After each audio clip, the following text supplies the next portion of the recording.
Kanuga, nandito po tayo ngayon sa Rosales Best House.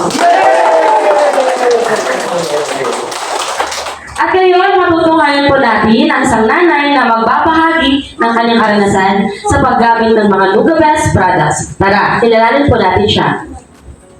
Tita, magpakilala naman po tayo.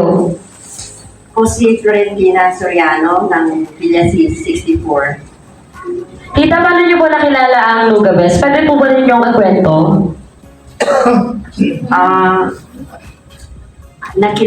In-invite ako nung kasamahan ko sa palengke kasi kagagaling ko lang ako sa hospital. Nakita niya, mahina ako. Kaya inaya niya ako. Ako naman gusto ko kasi marami akong iniintay. Meron akong UTI, gastroenteritis, mataas ang cholesterol, tapos mayroon pa akong pneumonia. Tita, sa paggamit po ninyo ng mga Nuga Best products po, ano naman po ang inyong mga naging karanasan po? Noong first day ko, kinabukasan, nagka-LBM ako. Mga 4-5 times akong bumabalik sa CR. 4 days yun.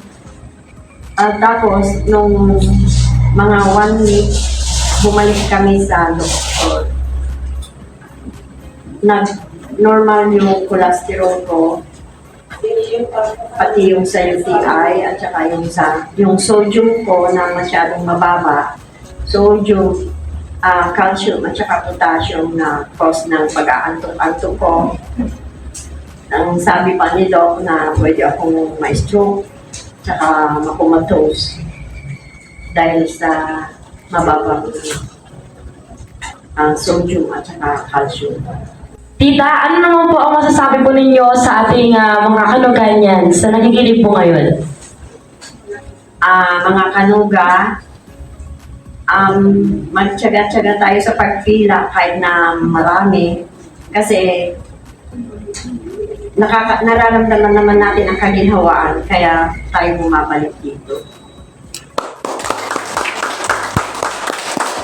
Sa ating chairman naman po na si Chairman Chosyong Yundita, ano naman po ang masasabi po ninyo sa kanya? Nagpapasalamat ako kay Chairman Chosyong yun sa mga produktong nagawa niya para sa kagalingan ng mga karamihan, lalo na sa mga walang maibili. Maraming salamat po, Tita Flor, sa pagbabahagi po ninyo ng inyong magandang karanasan po sa paggamit po ng Nuga Best products. So muli po mga Kanuganyans, ako po si Home Manager Len, nagbabalita mula sa Nuga News TV. Kamsahamnida po at sarang heyo!